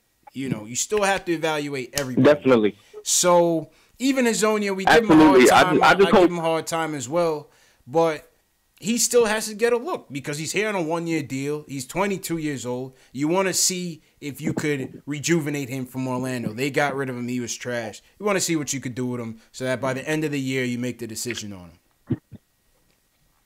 So I feel that. I just hope Fizz stays consistent as it pertains to after a while, he continues to play garbage. Just get him on the bench. Right. But I have another question. Yep, go ahead. So, obviously, we're going to try to go in on KD. Now, if we watch the teams KD has played for, it's a similar, chemistry and formula we have going on with a point guard who could score. Mm-hmm. Do you think maybe they're looking at it like Mudiay fits that mold to fit with KD more than a Frank does, who slows down? He's more of a half-court kind of point guard. I mean, listen. You have to respect what Mudiay is bringing to you with at the point guard position. I think you can't argue. It's hard to argue for Frank at that slot when Mudiay is clearly playing better than him. That's just what it is right now. Absolutely. You know what I'm saying? So, yeah. The question is, and I'm not can you bring Mudiay back next year? And I don't want to think so far in advance. Smith Jr. in the chat says he's still not safe. He's not safe. It's still one game at a time. But I'm saying, if this is what it is to be with him, you got to give it a strong consideration. I mean, he's playing well. He's playing well. Yeah, and by no stretch am I a Frank hater. I understand all the points, being patient with Frank and things of that nature. I just feel like what we've been seeing, no matter how high he improves, we know the type of player he's going to be even at his peak. He's not ever going to be a prominent scorer. Probably not. I feel like Mudiay is going to draw some defense. He's going to keep things open for a person like KD, for a person like KP when he comes back, because he penetrates to the basket a lot and things like that. I just think he's going to fit that fast-paced offense better. I agree, and that's why you're seeing, clearly Fizdale, that's what he wants. He wants his point guards to be aggressive. Yep. He wants his point guards to be out in space, running the floor. No thinking, just go. So, yeah, like I said, Mudiay is going to deserve consideration. He's going to deserve consideration going down the line. No doubt about it. No doubt about it, Adam. Definitely, man. Yeah, man. I appreciate it, man. I enjoy the show, man. I'll keep tuned. Of course, man. Always appreciate the support from everybody, man. Thanks again for calling, and call back next time. Yes, sir. Yes, sir. Let's go to Austin in Jersey. Switching topics. He wants to talk about Courtney Lee and Ron Baker. Austin, what do you want to talk about Ron Baker for, man? Hey, CP. Yo, what up, Austin? What up? I want to talk about how bad my fault, man. I gotta let you go, bro. The line wasn't good. Let's go to Austin. Call back, man. I couldn't hear you. I don't know if that's my end or yours. Let's try Nathan. Nathan wants to talk about the W. He wants to talk about the Knicks. Nathan, what's going on? Hey, can you guys hear me? Perfectly. What's going on, bro? Hello? Yeah, how you guys doing? A huge win for us. You know what? If they ever come out with the new Mario game, they should take a picture of that Mario over Giannis and put that as a cover. Yeah, the new Super Mario, right? Yeah, the new Super Mario. Man. What a huge win for us. That's a statement game Another one. Especially for a young team. Yeah, especially for a young team like this, I think it gives them more confidence into the season. I'm not saying that it's going to translate to playoffs. All I'm saying is maybe that it gives like a boost of confidence for us and move on for the other games and try and compete. I love the way that we're competing this year. So hopefully this win can elevate these players and then get them better and all. And then my other question is real quick: Do you think with Courtney Lee back and then the way that when he plays, do you think his trade stock will go up? Probably not. I don't see Courtney Lee's stock really elevating unless there's a team that has an injury along their wings and they needed Courtney Lee for the stretch run. It's just a very tough trade, man. Courtney Lee is making I believe 13 mil or so. Let's pull it up. I believe Courtney Lee's making about 13 million or so each year. He's got 2 years left on his deal. It's a very tough deal. I feel like they've been trying to trade Courtney Lee for 2 years, man. I continue to say that. And so I don't see his stock. It's unlikely that his stock goes up, although last year was his best year with the team and maybe his best year of his career. But I don't see his stock going up. How about Lance Thomas? I don't know. Is he injured? Or, I mean, if he's not injured, do you think he's like a good value piece of trade for like a contending team? Nah, I don't think anybody wants Lance, and that's no knock to Lance. Salute to Lance. Nobody wants him. No, nobody. You're not going to trade Lance. Lance is going to end up getting cut in the offseason in their quest to save cap space. So, yeah. And that's just it. Before I just want to say you guys do a great job as always, and you guys are the best. Yo, Nathan, man, appreciate the call, man. Always appreciate the call, man. And I'll see you next game, bro. Appreciate it. All right, man. It's my guy, Nathan. Courtney Lee, $11 million. Where's he at? Salary. Yeah, this is incomplete, the salary information. Alex Collins says about $12 million. Yeah, that's what I thought. Oh, here we go. Yeah, 12.2 this year, 12.7 next year for Courtney Lee. 12.2 million this year, 12.7 next year. So it's a tough trade. You asking a team to take on a 33-year-old player, and you're trying to take back. You're not trying to take back any salary with the Courtney Lee thing. So that's a tough trade. It's a tough trade. You're almost asking for someone to come up with an injured player, and you don't want anybody getting injured, but that's probably what it's going to take, to legitimately get a good deal for Courtney Lee. Maybe, maybe Philly should come calling, Philly. Call us up, Philly. We got Courtney Lee on the market. Shout out my guy, Alex Wolf, my Sunday night co-host, Alex Wolf. He's got interviewing Kevin Knox for the Posting and Toasting blog tomorrow. So shout out Alex Wolf, man. He says if you have any burning questions after his breakout game tonight, let him know and he'll ask it. So hit up Alex Wolf on Twitter with any questions for Kevin Knox. He'll be interviewing Kevin Knox tomorrow. So shout out Alex. Real big get. Shout out Posting and Toasting. And congratulations on that. Congratulations on that one, Al. Good stuff. All right, let's get to one more call, then I'm going to get to my next segment. Let's go to Yaron. What's going on, my dude? He wants to talk about the game. Yaron, what's going on? What's up? Hey, how you doing, man? I'm doing good. It's about time that we get our revenge. Hey, yeah. It's about time, man. It's about time. A buzzer beater and the lay-in from last year. Oh, I just can't get that stuck in my head. But now we got to focus on these upcoming games. We got our revenge from Milwaukee. We got Giannis really upset. It's about damn time I see his face. I don't know, man. Yeah. It seemed like, I don't know, man. Something's going to escalate with Giannis and Mario, we got man. 2 more games. That might be a fight. That might be a fight happening next time we see him. That might be a fight happening. I need Noah Vonleh to step in and be the enforcer.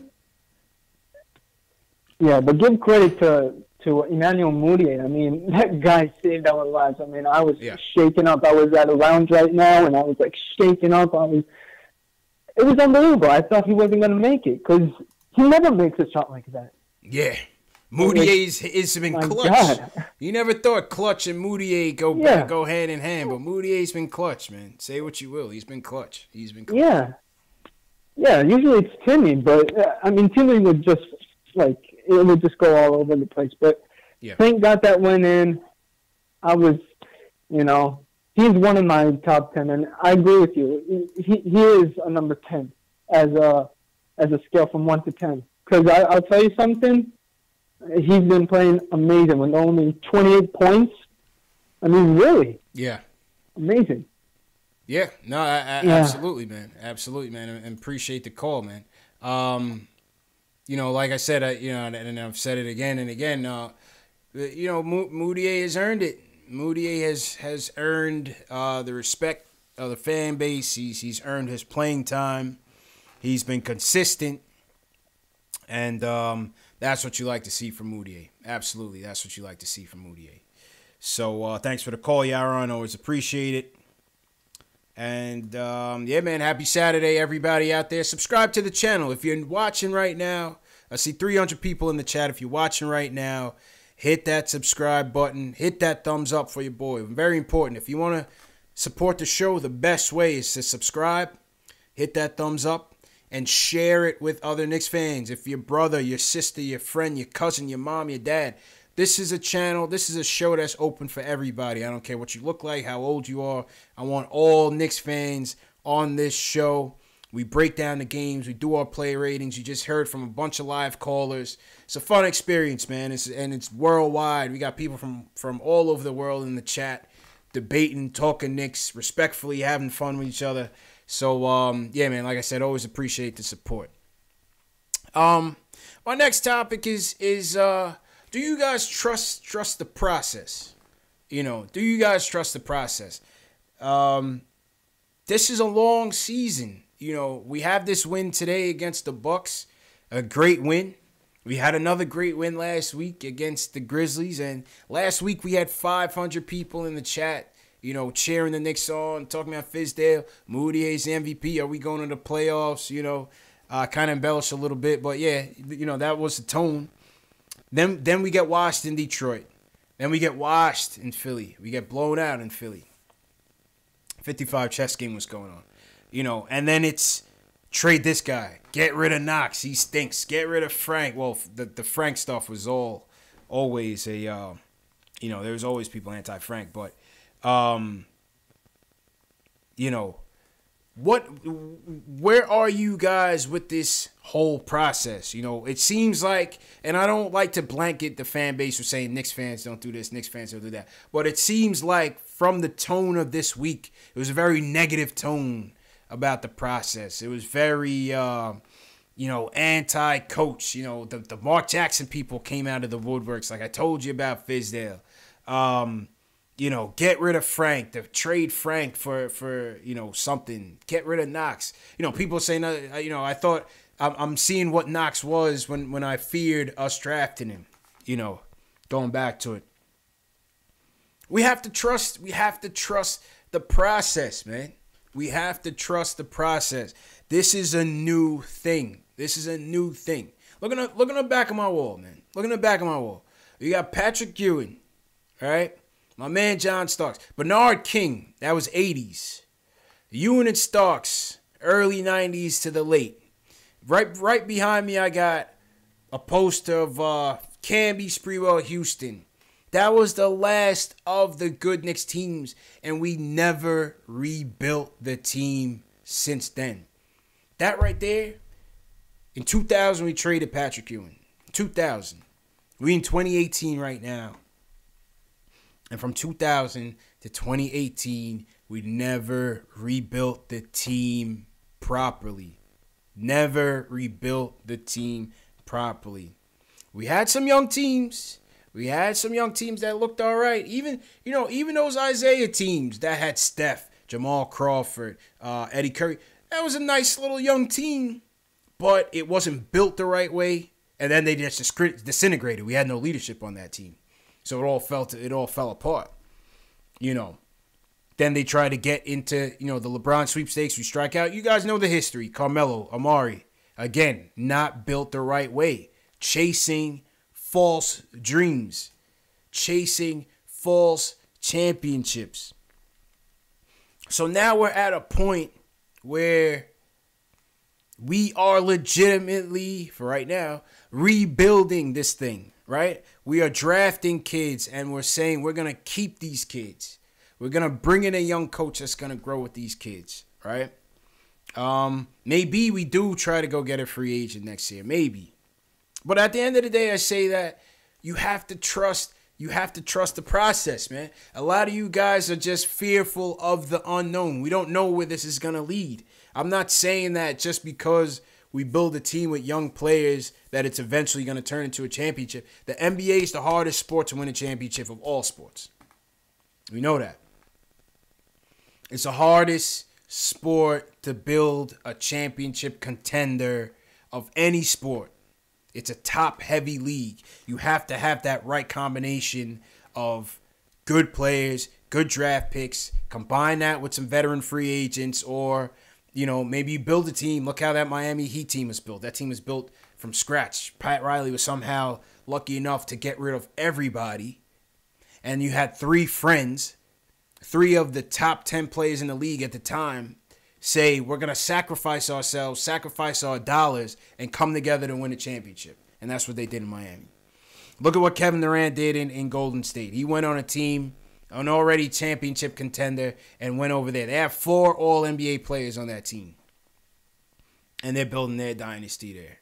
You know, it's a difficult thing to build, but we got to trust it. We got to trust it, man.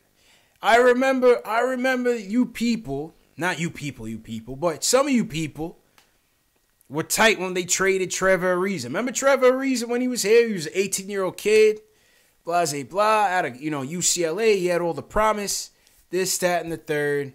They trade Ariza, and we were tight for trading Ariza. The Melo trade. We trade Chandler. We trade Gallo. We trade draft picks. Right? Mortgage the future for nominal gains. Never turned out. And we were tight about that. So some of you, we can't be tight about, trading our young assets away like we did in those days and then turn our back on Frank. And then be tight that Knox isn't Summer League Knox. When we got to realize that Summer League and the NBA are two different things, two different animals. This is the NBA. This is where the big boys play. You got to put your big boy pants on. Kevin Knox is learning that the hard way. In the hardest city. In the hardest city. And we have the media. We have the bright lights in Madison Square Garden. It's everything about New York, man. The pressure cooker. There's nothing like it here. And that's why I said in the beginning of the show,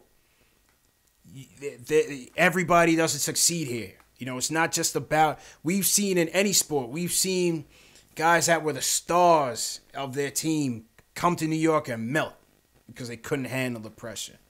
We just don't know with these kids. We just don't know what these kids are going to turn out to. But my point is, you got to trust it. You got to take our lumps, man. The next game, I don't know when the next game is. Next game, we might get blown out by 25. And some of you might be calling, talking about, what's going on with Fizz, this, that, and the third, what's going on with the team. It's all a part of the process, man. It's all the growing pains. You can't want the tank and then be mad that Kevin Knox isn't producing, or be mad that the team stinks, or be mad that Frank isn't playing.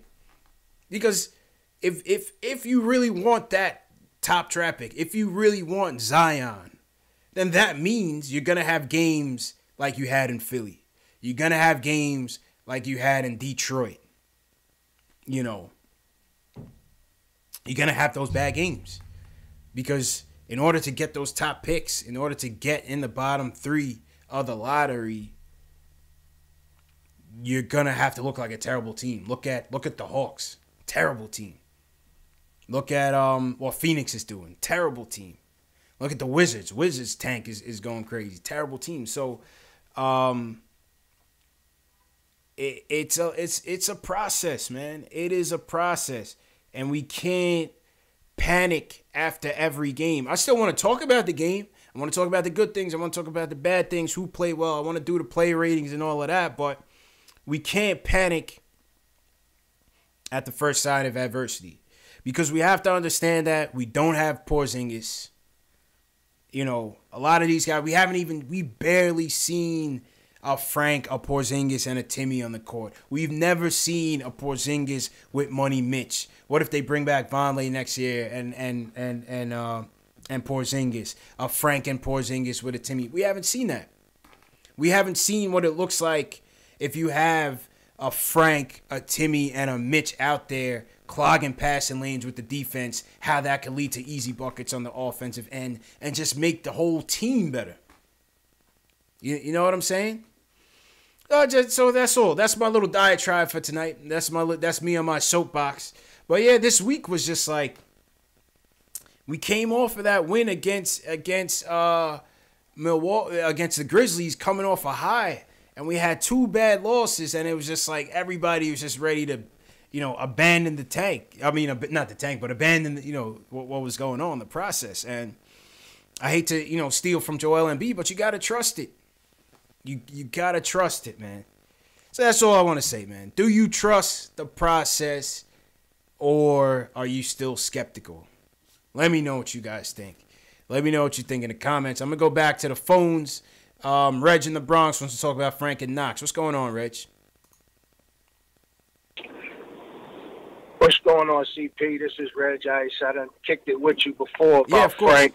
Yeah, shout out, Reg. Told me to give him some time.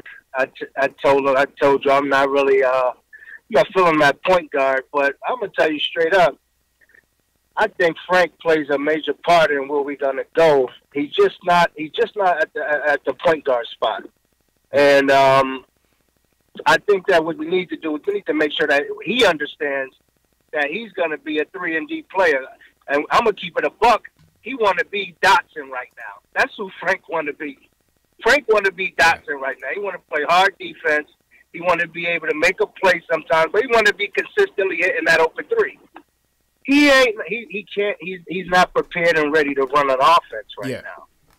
And that's the thing. That's the thing too. And not to cut you off, but in the Detroit or the Philly game, that was one of the things that Mike Breen had said.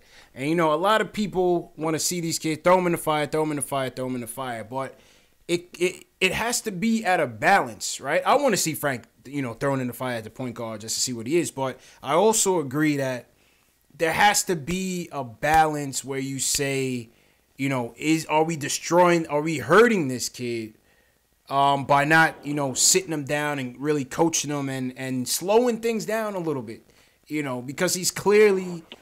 something is lacking. His confidence is shot. And it is. And you see it. You hear Walt Frazier constantly say it. Like you say, Mike Green was constantly saying it. But I'm going to tell you something that really shocked me. Kevin Knox shocked the hell out of me tonight, man. He showed me a whole lot tonight. His nuts dropped tonight, man. Facts. I'm watching the game, and I'm saying to myself, that number 20 he wearing reminds me of Allen Houston. That's why I'm like, he playing like Allen Houston. Soft. Soft. You know what I'm saying? He ain't with no aggression. Yeah. That's just how I see Allen Houston, and he's playing like that. I used to always say, man, take the 20 away from him, give him that number 8, man. Yeah. Give him that spree well. He needs that spree well where he's going to get that ball confidently, go at the rim, pump fake, make a move, because he got all the tools. He just don't have the confidence to go with his game yet. Facts. But that's what I'm saying with Frank, and that's what I'm saying with Knox. I'm not a Frank fan when it comes to him playing a point, but him as an all-around basketball player, I'm giving him all the props in the world as a basketball player. Don't force the man into being a point right now, because I don't see him really having the confidence to do that. But in regards to Knox taking them lumps the way they was doing him, and they was doing him dirty this week. Yeah, they did him dirty. Coming out, you know what I'm saying, and showing oh man, they was doing him real dirty. Factuals. But he showed that, man. You know what I'm saying? I'm not a sucker out here. Yeah. You know what I'm saying? I'm not soft out here, and he went and got his 24. So I just wanted to call in and give props to Knox, man. Let him know that he shot the hell out of me. I thought he was a baby, but man, he don't mind swinging back. Yeah, can't that's just a fact, smack man. that kid and walk away. And you know appreciate the call. You can't Reg. just smack him. Appreciate it, man. Yeah, thank you. And that was a good point by Reg. You know, Knox definitely stepped up. You know, some people say the ankle injury is still bothering him. It seemed like it was a high ankle sprain, so maybe it was. So, you know, like I said, give it some time. You know, but he was very aggressive out there. He was definitely very aggressive out there tonight. So, shout out to Kevin Knox for sure, man. Taking those shots. All right, we got a couple more calls in there, and then we'll wrap up. Shout out for everybody for tuning in tonight for sure, man. Got 300 people in here. Smash that thumbs up button. If you haven't subscribed already, man, you know the drill. The replay of the live stream will be, we'll probably do one at 12 a.m. Eastern. We'll do another one at about 3 a.m. and around the clock from there. So if you guys missed tonight's stream live, you'll be able to chat with other Knicks fans live throughout the day as well. All right, let's go back to the phones before we wrap up. Delano wants to talk about the Frank situation. Delano, what's going on, man? Yo, what's going on, CP? How's everything going? Salute to everybody in the chat. Salute, man. What's going on, my bro? Yeah, man, ain't nothing, man. Hey, I'm just listen. Great win tonight. But in regards to the Frank thing, I've been saying this for a minute.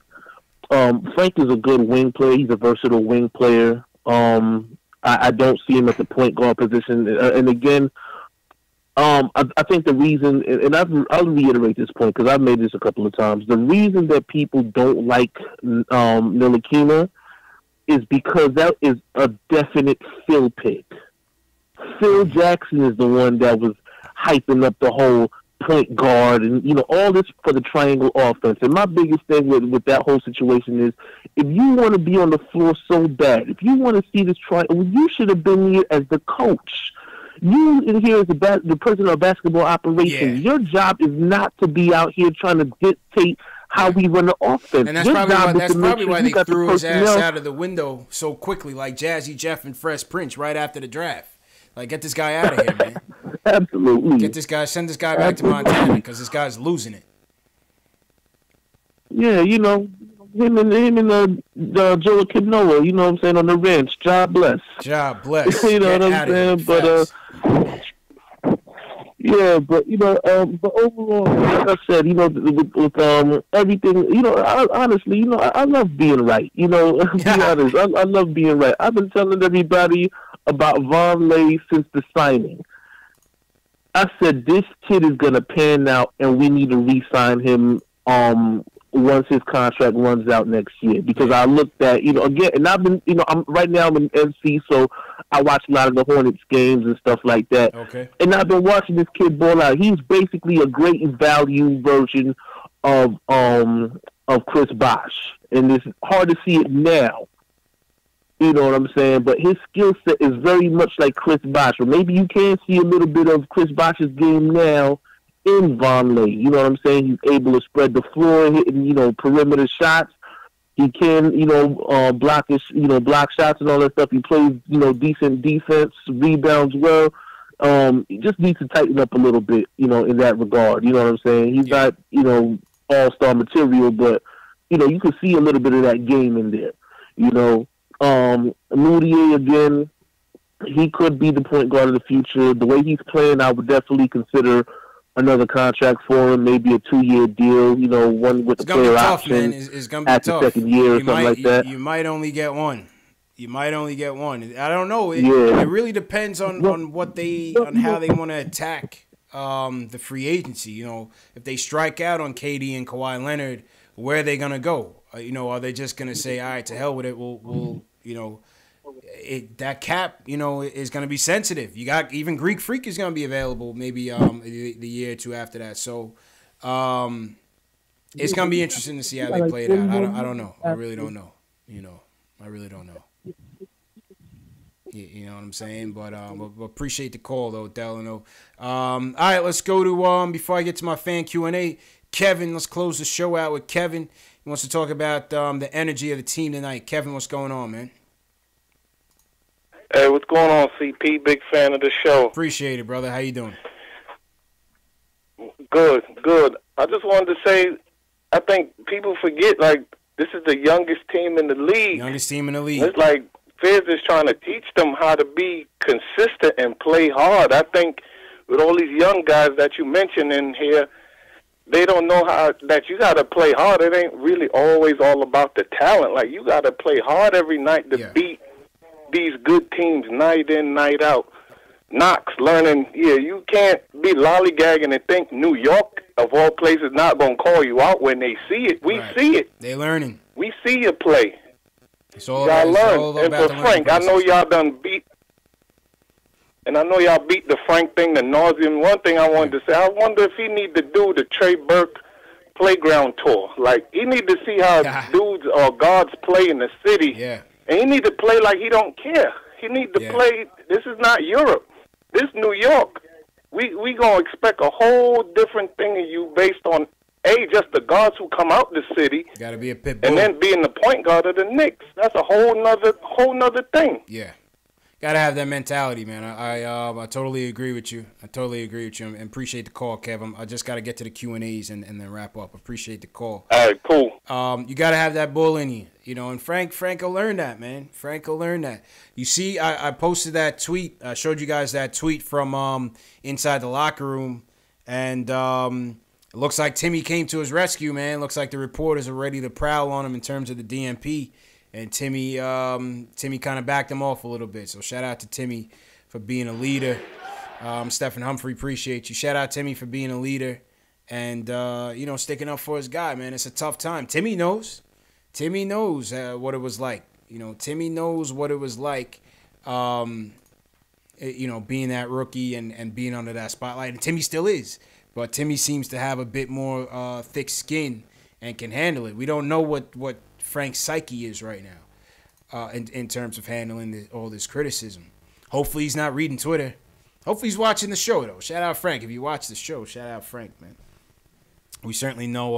I know ISO's watched the show before. ISO's family definitely watches the show. Trey Burke's family watches the show as well. So shout out to them. Doesn't mean we're going to take it easy on them, but it just means, we respect the support of the players and the families as well. All right, I'm going to wrap up, take some of your chat questions. Shout out to everybody in the chat once again for supporting. We almost at 2 hours now. It's Saturday night, man. So if you're here on a Saturday night rocking with me, I definitely appreciate it. Appreciate the support. Daniel Lee, appreciate the subscribe. Make sure you guys hit that thumbs up. Subscribe to the channel like Daniel just did. Like I said, we recap the games. We do our play ratings. You hear from live callers every night. You can join the chat wherever you guys are watching from. We have people watching from Facebook, Twitch, Twitter. We're on YouTube, obviously. We're on Periscope. We're on KnicksFilmSchool.com. So if you're reading your articles, you can watch the show. We're on PostingandToasting.com as well. So wherever you guys are watching from, wherever in the world you guys are watching from, definitely appreciate the support. So, all right, let me get to some quick Q&As before we wrap up. Yuxa says, will Kevin Knox's play carry over into other games? I mean, we'll see. We'll see. Right now, you're encouraged, but he's a rookie. Obviously, he's going to have his ups and downs. So we'll see what happens on Monday. We got the Wizards again on Monday, so we'll see what happens on Monday. Daniel Bussajor, what's going on? I might have butchered your name, my bad, but definitely appreciate the subscribe. Stefan says, would you take a mid to late first-round pick for Frank at the deadline if Mudiay, Dotson, and Trier keep getting better and Frank keeps regressing? I don't think we would get anything close to that, so I wouldn't even answer that because we wouldn't get that for Frank. Frank he's not getting any type of first-round pick considerations right now. The rumor on the Phoenix thing was that Phoenix would give him the pick that they own from Milwaukee, but if that pick turns out, based on the way the Bucks are playing, that could be a late round pick. I don't see why I would give away a guy that plays the best defense on the team at 19 years old for a relative unknown. Every draft pick it doesn't play well. Every draft pick doesn't play well, so I wouldn't do that. Robert Rodriguez, appreciate it.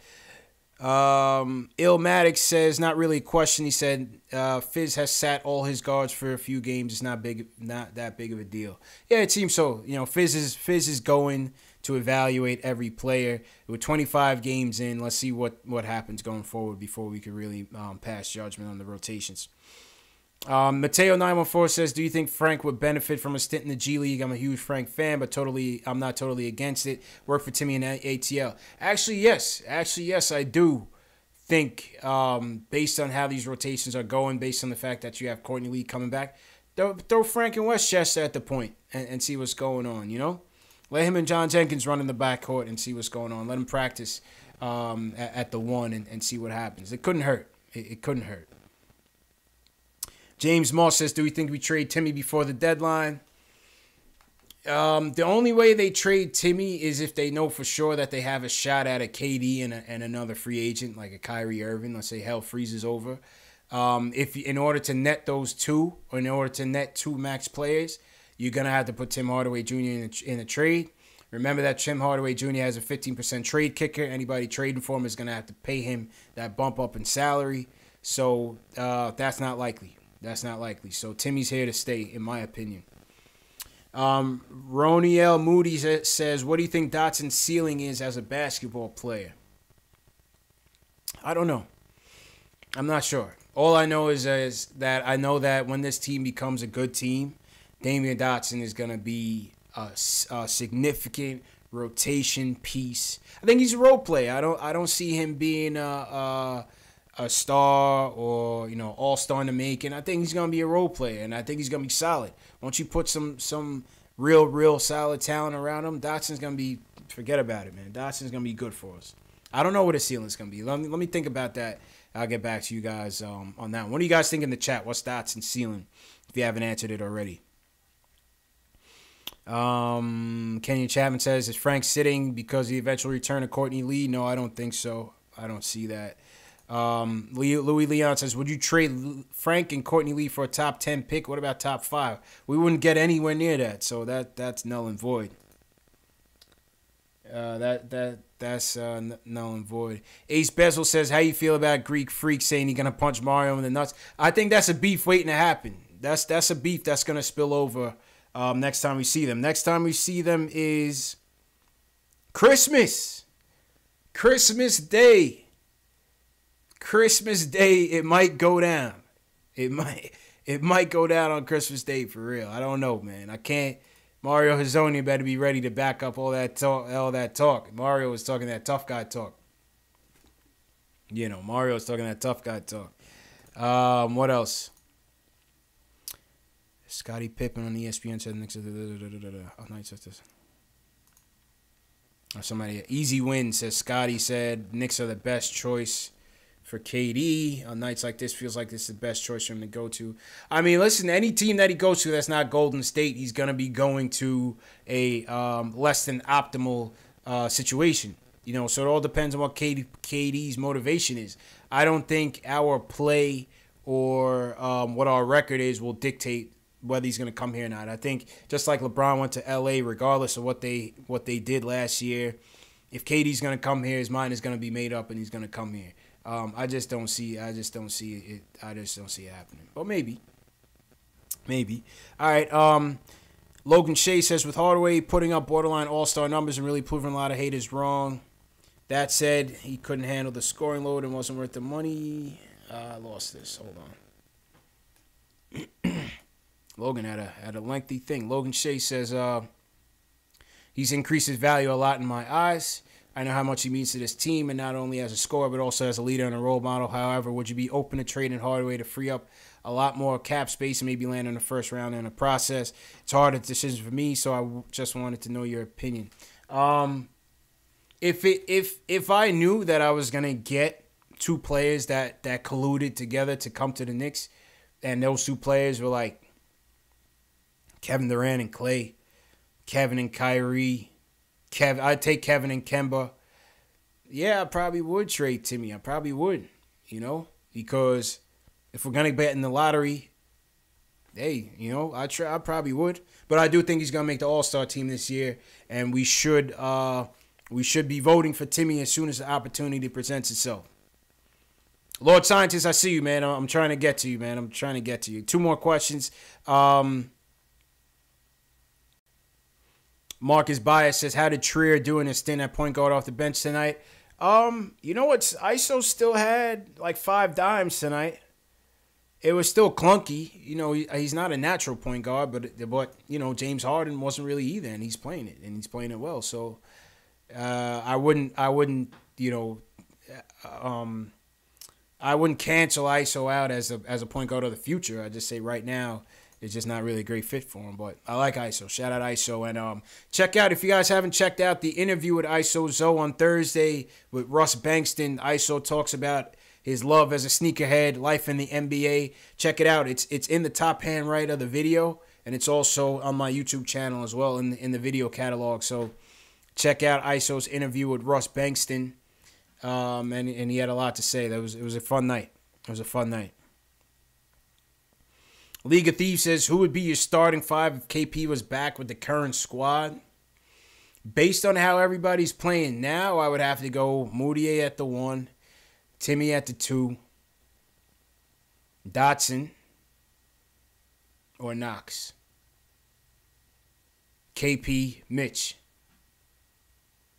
or KP Vonleh. You know, KP Vonleh. What would you guys think in the chat? What do you guys think? I would go Mudiay at the 1, Timmy at the 2. Would you go Dotson or Knox at the 3? I feel like from a defensive standpoint, for right now, I would go Dotson. But I would, you know, you can't lose with Knox either. And then I would either go KP Mitch or KP Vonleh. So I wasn't too committal there, but we got options, man. We got options. You know, we got options. So that's that's the Q&A. Shout out to everybody who participated in tonight's Q&A. Shout out KnicksFanTV Dave and Alex Collins in Ireland for distributing the link. All right, last call of the night. My man out in Texas, but he claims Brooklyn. Lord Scientist. Lord, you the last call of the night, man. You last call of the night, man. You're my guy. So I had to squeeze you in this before I ended the show, man. So go ahead, bro. Yo, first of all, I appreciate it, CP. Shout out KnicksFanTV. I'm pushing you every way I can, son. Every way I can. Go Knicks. Go Knicks. Appreciate the support, man, dig it and be clear, Brooklyn. Yeah, of course. Salute to the chat. Yeah. You know, salute to my man Jay Ellis missing, but salute to Posting and Toasting. Interview tomorrow, Knicks. Kevin Knox. Y'all be on that. Facts. So dig. My point that I want to jump in and say, and I agree with what you said, CP, is like this. Yo, we got to trust the process. We got a young nucleus. This is a young core. This is their first time playing together. This is a growing process. It's going to work itself out. Physically, you know what you're doing because you see the glimpses of all the talents of everybody who we got. There's some other stuff I wanted to say, but I'm going to go with what you just was ending on. My 5 with KP. If I had my 5, it would be Trigger Trey at the point. It probably would be, and I don't know if Dotson can play the 2, but I would be more comfortable with Dotson over Hardaway. Okay. Even though Hardaway has his moments, but Hardaway doesn't play D. No, I hear that, but I still like 1 Timmy minute to scoring. close. I still like Timmy scoring, but go ahead, finish your 5. Right, okay, and Kevin Knox. And, of course, I would love Mitch and KP. Because Mitch would do some of the stuff that KP, to keep him out of foul trouble, Mitch would take up that slack on defense. So that's my 5 right there. Okay. Appreciate the call and the support, brother. You already know, man. All right. Always appreciate you, man. All the time. Be clear. Brooklyn in the building. Brooklyn in the building, man. That's my guy, Lord Scientist, checking in. Shout out, Lord Scientist. Yo, I didn't even play the theme music tonight, man. I didn't even play the theme music tonight, man. Hey.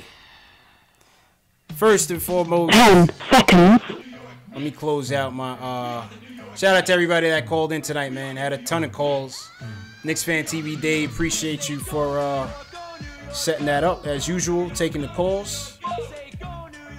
Hey man, 136, 134. Knicks get an overtime victory, man, over a top team. Another quality win. This was probably the best win of the season. Outstanding play once again from Emmanuel Mudiay, my first star of the night. Damian Dotson always comes prepared, no matter what. My second star of the night. And Kevin Knox, he took the bullets, took it like a man, stepped up tonight with a major performance, his best performance of the night. So shout out those guys. Bounce back win. Next game is Monday against the Wizards. Hope to see you guys back in the chat Monday night at 10 p.m. Eastern. Yeah, man, what more can you say, man? Oh, a couple more things. Check out my ISO Zoe.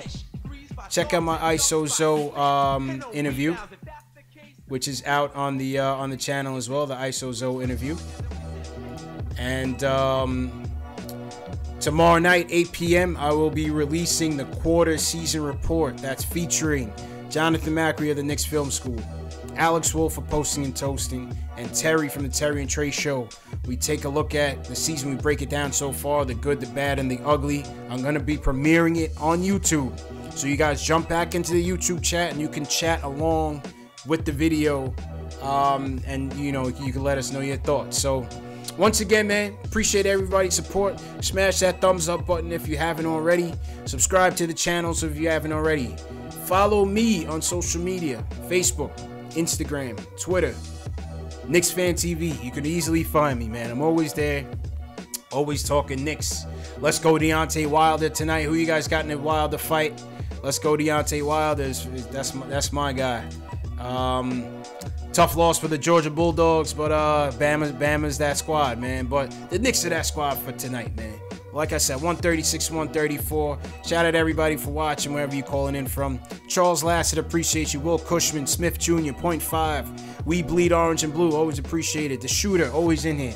Reaper Man, always in here, man. A lot of you guys are in here all the time. I appreciate it. Robert Rodriguez, welcome to the chat. They call me Tack, all the way from Hawaii. Appreciate it, Tack. Who else, man? Robert Paris, 0.5. Multi-Apples, Nick Reyes, appreciate it. Ari Rada, appreciate it. Yeah, man. Anybody who forgot, Logan Frame, appreciate it. Everybody that called in, everybody that participated in the Q&A, thanks again. See you guys on Monday. And that's it, man. Have a safe, prosperous, and great rest of your weekend, man. Good win. And I'll catch you guys on Monday night, man. Peace.